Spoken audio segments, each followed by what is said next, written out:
let's start with what really happened at PURA on Friday. Yes. You guys, this was just a spontaneous protest, just to go and read a petition to express frustration about what was happening with Red. What happened when you guys got there?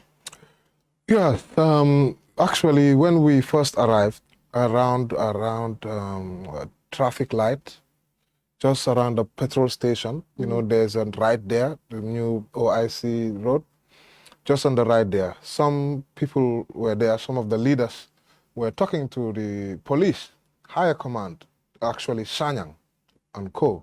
I think he's chief superintendent, so he's quite a high-ranking officer. And we had managed to forge some dialogue, and I believe Mahdi was there. And we had managed to get some dialogue and some understanding that, look, this is not a protest in the sense of a procession from A to B. It is a protest in the sense that we want to assemble there, gather there, and then have our petition read out and given. And then it was understood, we thought that everything was fine, having spoken to them. And that they knew that we were there for just a few hours and to read out this petition and to bring it to them. When I arrived at PURA, so we left from there, people were moving separately. We never processed from there to PURA because we were very careful not to do that. In fact, myself in particular, was telling everybody to move 1, 2, not more than around 3, from where they are to the venue. When we arrived there, we saw, oh, wow, PURA had dispersed all their parking lot for us. And to be fair to PURA, whenever you go to talk to them, they open their doors. I'm definitely protesting against their price floor. Yeah. But I mean, I'm one of those people that I will say the truth. So I felt, wow, this is great. PURA, because I always complain, these are the cars that our monies are going into, poor people are still suffering. What services are we getting? But this is where our monies are going to, these vehicles, these expensive cars. So the place was vacated for us to occupy there, and we occupied that place, albeit everything was going. We started delivering our speeches. I was actually about to read out the petition. That is when the police, Sanyang himself, this time his face was changed.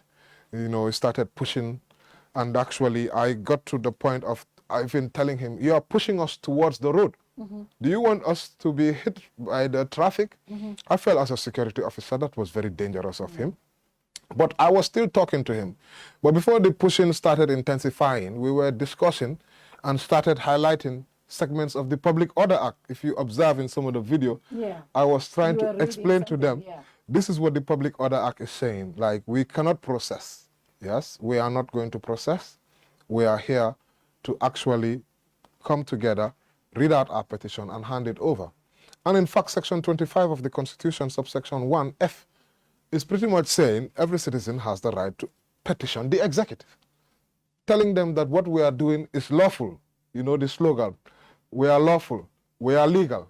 So we were telling them that this is a lawful protest. It's not an unlawful one. We are not processing. We are not using loudspeakers. Those are the two things, subsection 6 of the Public Order Act. But unfortunately, everything got out of hand as soon as SAR came into the picture. He came in there, he started berating his own officers, threatening them literally to manhandle us. And that transfer of aggression resulted in, you could hear him, arrest him, arrest him, arrest that guy, arrest that guy. So all the officers had to run around, look for somebody to arrest before they fall into SAR's bad books. So we were arrested unceremoniously, and in something which I believe, to be fair, I believe PURA was ready to accept our petition. Because as a journalist, I had already started engaging them. I went with a team of media. We were talking to PURA, although we did not like the responses we were getting.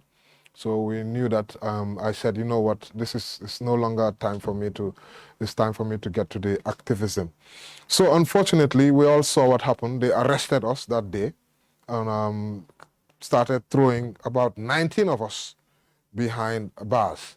And then everything went awry from there on. So you guys were detained. we were detained.